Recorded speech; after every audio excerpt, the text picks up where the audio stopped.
Research shows that a record-breaking 4.9 billion people across the globe are actively engaged on social media. And if you've spent any time on sites like Facebook or Instagram lately, you know that we're pretty deep into the digital age of artificial intelligence. Dr. Jessica Ghilani from the University of Pittsburgh at Greensburg is here to share what this means going forward. Now, right before we came on, I think we all expressed our distrust in AI, and that's for obvious many reasons. I know it can be beneficial. But what is regenerative AI? And I'm sorry if I just butchered that, because that's what we see, right? Yeah. So generative AI it kind of sounds like what it is. It's when you use an AI and you kind of train the system on existing content to create something new, to generate something new. So the problem with this, and what we were just talking about, is we don't know what access they have, like where they're pulling that information from. We expect that it's from the entire internet, but that's a lot of information, some of which may not be true.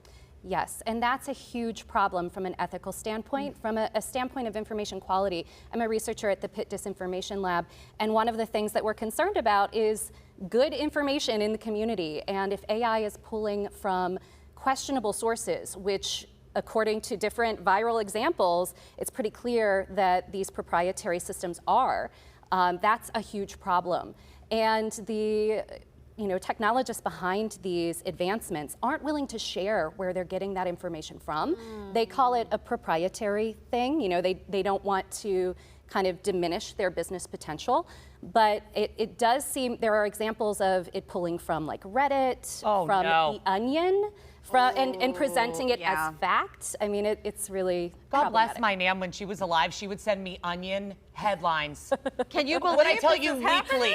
Yeah. She'd be like, Kel, did you see this? Talk about it. Talk about it. I'm like, absolutely not, Nan, and get off the computer. But I do know that there are a lot of people who may not have their finger on the pulse of the things that we do, because we obviously have a reason to do it. But what do you think is the most important thing to look at when you're I don't know, surfing the web and getting this information? Because I know that there's obviously a million points, but it worries me. Well, I think one of the things to do is just to kind of cross-check the information. If you can find it in more than one place, and more than one place is reputable, that's one way of handling it.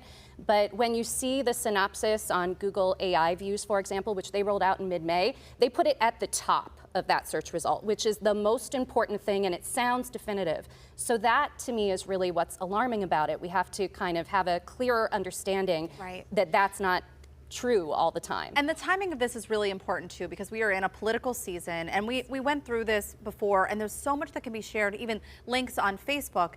I think there was some effort to combat some of that, and now it feels like we're falling back into a new trap almost with misinformation. The potential for misinformation. Yeah, and I think the big tech companies like Meta, which owns Instagram and Facebook, among other things, they have a lot invested in this technology. So right now, their interest is in getting people to adopt it, not necessarily in making sure it's accountable to everyday people. I cannot believe the fact that they can't give up where they get this information. Because, I mean, I'm no legal expert, but that just seems insane that there can be this big, dictionary of information, and everyone follows it truly as they see. And is it just because it's their secret sauce, essentially? Essentially. I think, when it comes to the case of Google being found to have pulled information from The Onion and from like random Reddit posters, it was such an embarrassment that that tool was doing that they actually said they're going to roll back the way that they pull from satirical websites, and they're going to show that AI overview less frequently for now. Well, and just to give an example that I think we all can understand of how dangerous this can be, is you brought up the chicken example of like the cooking temperature for chicken, which, what did it offer up? I think it said 102. Which we know would be a dangerous level to consume poultry. So we know that is not okay. Oh, and here's another example. How many rocks should I eat? At least one small rock per day. This is the one that came directly from The Onion. It was an Onion article from a number of years ago, but it was presented as truth, and it was not clarified that it came from this satirical website. And the fact that it's highlighted too. Yeah. So here's my thing, because we're seeing this. I know Meta AI, we were just talking about this last week a little bit, and how that's kind of infiltrated things on your search options on some of the platforms, or on Instagram and Facebook, summarizing comments as well on Facebook. Is there a way for us to disable it while some of this technology is still being worked out? So unfortunately, there is no way that I can tell to fully, completely turn it off or delete it from your account. And believe me, I have tried. Yeah. I think that there are ways, if you are in the European Union, because there's data protection legislation there that has passed to regulate the tech companies. So there's options for them.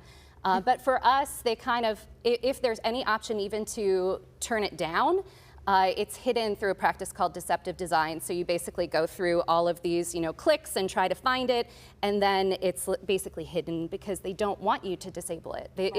There's a lot riding on this technology from an investment standpoint, and you can tell from how they're operating. Yeah, you would say. And you know what? Maybe one day we will find a good use for it. I just think we're still so early, and we're all guinea pigs, essentially, as we're trying it out. And the protections are so important as well. And we are going to be guinea pigs just coming up because we're going to play a little game, aren't we, Cal? Oh, we sure are. Why am I nervous about this?